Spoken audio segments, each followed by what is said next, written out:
Hello guys, career सोच channel पे मैं दिनेश गिरप आप सबका स्वागत करता हूं। तो आज का टॉपिक है hardware development as an occupation. Bharat ने सॉफ्टवेयर डेवलपमेंट के एरिया में बहुत सारी तरक्की की है, लेकिन हार्डवेयर डेवलपमेंट एक ऐसा ऑक्यूपेशन है जहां पे आने वाले समय में बहुत सारी नौकरियां भारत में उपलब्ध होने की बहुत ही अच्छी संभावना है। ये जो हार्डवेयर डेवलपमेंट होता है, बहुत सारा hardware development out of India होता है।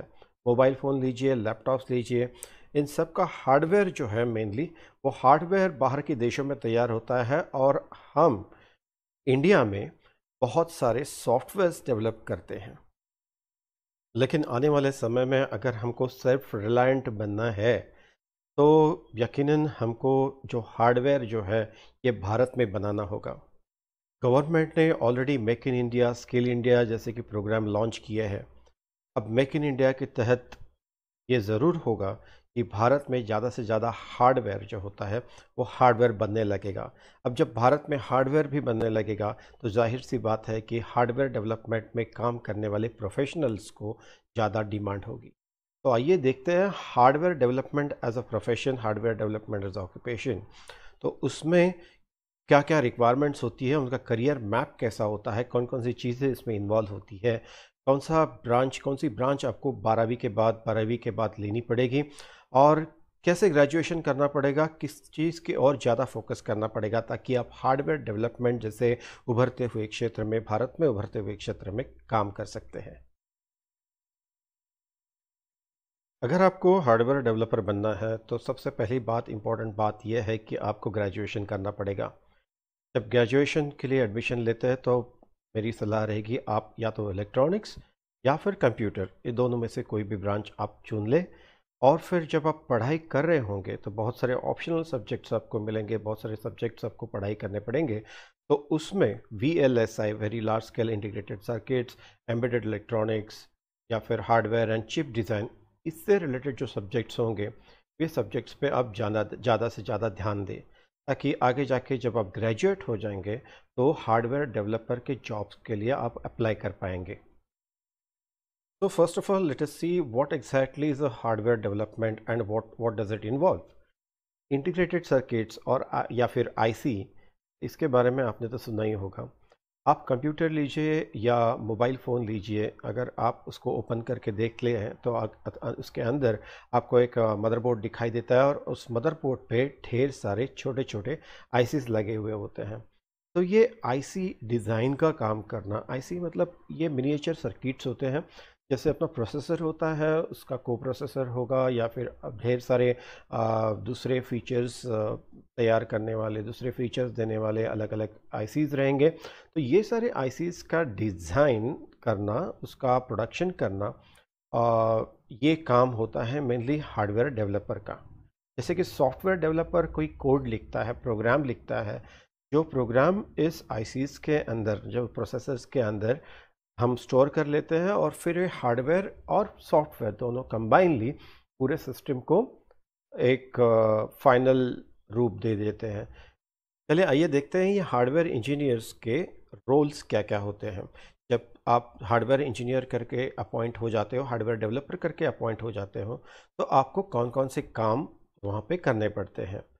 तो हार्डवेयर चिप जब डिज़ाइन होती है तो सबसे पहला इंपॉर्टेंट काम रहता है उसका स्कीमेटिक बनाना या फिर सर्किट डिज़ाइन करना, सर्किट डिबगिंग करना। डिबगिंग के बाद आता है सिमुलेशन, सिमुलेशन करना, लेआउट वेरिफिकेशन करना। तो ये सारे काम जो होते हैं वो हार्डवेयर इंजीनियर को करने पड़ते हैं। ऑब्वियसली एज हार्डवेयर डेवलपर आप सबसे पहले इम्पॉर्टेंट रोल तो ये रहता है कि आप इलेक्ट्रॉनिक्स पार्ट या इंटीग्रेटेड सर्किट्स का डिज़ाइन और मैन्युफैक्चरिंग, उसके बाद में स्टैंडर्ड कंसेप्ट, डिज़ाइन कंसेप्ट और प्रिंसिपल, इसका यूज़ करके आप कोई भी प्रॉब्लम, हार्डवेयर रिलेटेड प्रॉब्लम जो होता है उसका सॉल्यूशन ढूंढते हो। Critical performance matrix and limits आप स्टैटिस्टिकल एनालिसिस टेक्निक्स यूज करके आइडेंटिफाई करते हो। अब हम देखते हैं कि ये हार्डवेयर डेवलपर बनने के लिए कौन कौन सी रिक्वायरमेंट्स होती है, आपको कौन से स्किल्स आने चाहिए, आपकी डिग्री क्या होनी चाहिए। तो जैसे कि मैंने बताया, अगर आप हार्डवेयर डेवलपर बनना चाहते हो तो पहले आपको BE या BTech करना होगा कंप्यूटर या इलेक्ट्रॉनिक्स के फील्ड में। उसके बाद में स्किल्स की जब बात आती है तो आपको इलेक्ट्रॉनिक सर्किटरी का थियोरेटिकल नॉलेज, पूरा थियोरेटिकल नॉलेज इलेक्ट्रॉनिक सर्किटरी से रिलेटेड जो है वो आपको होना चाहिए। उसके बाद में नॉलेज ऑफ फर्मवेयर, सॉफ्टवेयर और एम्बेडेड सिस्टम्स भी होना चाहिए। थोड़ा सा टेक्निकल है, जो जो अभी तक जिन्होंने इंजीनियरिंग नहीं कर रहे हैं या फिर जो 12th just now those who have pass 12th standard, they will find little difficult to understand all these terminologies, but I'll try to make it as simple as possible. तो वर्किंग नॉलेज होना चाहिए firmware, software और या फिर embedded systems का। तो firmware मतलब हम जिसको सॉफ्टवेयर का पार्ट बताते हैं, जो चिप्स में या प्रोसेसर्स में जो प्रोग्राम यूज़ होता है, प्रोसेसर के अंदर यूज़ होता है, उसको फर्मवेयर बोलते हैं, जो आपको स्क्रीन पे, कंप्यूटर के स्क्रीन पे या मोबाइल के स्क्रीन पे नहीं दिखाई देता, लेकिन आपको आप जो ऐप्स यूज़ करते हो, आप जो भी एप्लीकेशन प्रोग्राम्स यूज़ करते हो, वो प्रोग्राम्स यूज़ करने के लिए या फिर जो हार्डवेयर है वो हार्डवेयर काम करने के लिए जो प्रोग्राम चाहिए होता है उसको फर्मवेयर कहते हैं। तो आप अगर हार्डवेयर डेवलपर बनना चाहते हो तो फर्मवेयर या एम्बेडेड सिस्टम्स इसी चीज़ को आप एम्बेडेड सिस्टम्स भी कहते हैं। जब आप कहते हो तो उसमें सारी चीज़ें, हार्डवेयर, सॉफ्टवेयर, फर्मवेयर सब इकट्ठा करके उसकी सिस्टम बनती है जिसको हम एम्बेडेड सिस्टम कहते हैं। तो लैपटॉप हो या मोबाइल फ़ोन्स हो या फिर जो भी अलग अलग कंट्रोलर सर्किटरीज हो, तो ये सारे एम्बेडेड सिस्टम का ही पार्ट होता है। और फिर आपको और क्या क्या स्किल्स होने चाहिए, तो जैसे कि analogue circuit, digital circuit, mix signal, H MOS, C MOS, PLL, ADC, DAC, ये सारी चीज़ों के बारे में आपको पता होना चाहिए। जो इंजीनियरिंग कर रहे हैं उनको ये सारी चीज़ें पता होगी, तो आप जब पढ़ रहे होते हैं तब इन चीज़ों के ऊपर ज़्यादा ध्यान देना। मैं फिर से रिपीट करता हूँ, एनालॉग सिग्नल्स, तो एनालॉग टेक्निक्स करके आपका, एनालॉग कम्युनिकेशन करके आपका सब्जेक्ट होता है, एनालॉग टेक्निक्स करके आपका सब्जेक्ट होता है। तो analogue signals, digital signals, mixed signals, HMOS, CMOS, PLL, ADC और DAC, तो इन चीज़ों के ऊपर आप ज़्यादा ध्यान देना और make sure that you study this subjects very well. Then obviously analytical problem solving, किसी भी इंजीनियरिंग के फील्ड में एनालिटिकल प्रॉब्लम सॉल्विंग एक बहुत ही उपयुक्त स्किल है। तो आप ध्यान दीजिए कि आपका ये जो स्किल है ये अच्छी तरह से इंजीनियरिंग में डेवलप हो। और फिर और एक स्किल है जो हर एक इंजीनियर, फिर से हर एक इंजीनियर्स के लिए इम्पॉर्टेंट है, वो है जो बहुत ही डिटेल्स की तरफ ध्यान देना, attention to details and the perseverance. ये दोनों चीज़ें बहुत इंपॉर्टेंट है किसी भी इंजीनियर के लिए। तो बस ये सारे स्किल सेट्स लेके और अपना डिग्री लेके आप पहुंच जाइए हार्डवेयर डेवलपर के जॉब के लिए। ओके, तो आइए देखते हैं एक हार्डवेयर डेवलपर का करियर मैप कैसे होता है। जैसे ही आप इंडस्ट्री में ज्वाइन करते हो अपने ग्रेजुएशन के बाद, आप इंजीनियर ट्रेनी कहलवाते हो। तो that is a entry level job where you join with. और उसके बाद में आप हार्डवेयर इंजीनियर बन सकते हो। तो एंट्री लेवल में ये दो तरह के जॉब हार्डवेयर डेवलपर के लिए आता है। एक होता है इंजीनियर ट्रेनी और उसके बाद में आप ट्रेनी के बाद बन जाते हो हार्डवेयर इंजीनियर। और फिर आते हैं मिडल लेवल जॉब के पास।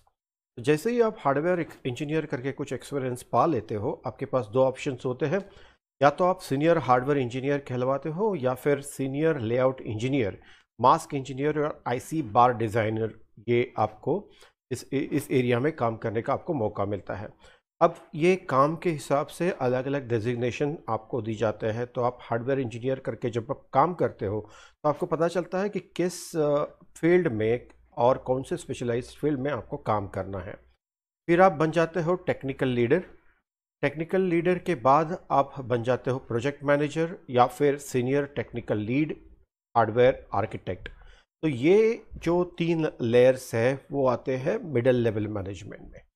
तो उसके बाद आपका जो आता है वो आता है नेक्स्ट लीडिंग पोजीशंस। तो कंपनी में जब आप लीडिंग पोजीशन पे जाते हो तो यहाँ पे आप देख सकते हो स्क्रीन पे, या तो आप प्रोग्राम मैनेजर बन जाते हो या फिर प्रिंसिपल हार्डवेयर इंजीनियर या कंसल्टेंट, ये लेवल पे पहुँच जाते हो। और उसके बाद में जो आता है डायरेक्टर का जॉब या पोस्ट आप कहलवाते हो। तो director management and director technology, ये दो तरीके, दो दो डाइवर्शंस आपको मिल जाते हैं वहाँ पे, जिससे आप प्रोजेक्ट मैनेजर बनते हो, प्रोग्राम मैनेजर बनते हो और फिर डायरेक्टर मैनेजमेंट बन जाते हो. While on the other side, the technical side, you start with a principal hardware engineer, the consultant, and then you become director technology. और फिर उसके बाद में जो डायरेक्टर मैनेजमेंट साइड है, जो मैनेजमेंट का जो साइड है वो बन जाता है. आगे आगे जाके आप बन सकते हो एवीपी, देन डायरेक्टर या हार्डवेयर डिज़ाइन यूनिट हेड, और फिर हेड ऑफ सेल्स या बिजनेस एंड डेवलपमेंट, और आखिर में हेड ऑफ द कंपनी. तो ये जो करियर मैप बनाया है ये नास्कॉम ने बनाया हुआ है, जो मैं आपके साथ शेयर कर रहा हूँ यहाँ पे. तो स्टूडेंट्स, हार्डवेयर डेवलपर इस प्रोफेशन के बारे में आपके मन में कोई भी शंका है, कोई भी क्वेरी है, कोई भी डाउट है, तो कमेंट सेक्शन में आप ज़रूर पूछिएगा. आप हमारा फेसबुक पेज करियर सोच या फेसबुक ग्रुप करियर सोच भी फॉलो कर सकते हैं या उसका मेंबर बन सकते हैं. तो वहाँ पे मैं आपके डाउट्स या क्वेरीज जो भी है वो ज़रूर सॉल्व करने की कोशिश करूँगा. अलग अलग करियर्स के बारे में, अलग अलग प्रोफेशंस के बारे में अगर आप जानना चाहते हो तो हमारा ये चैनल ज़रूर सब्सक्राइब कीजिएगा. धन्यवाद.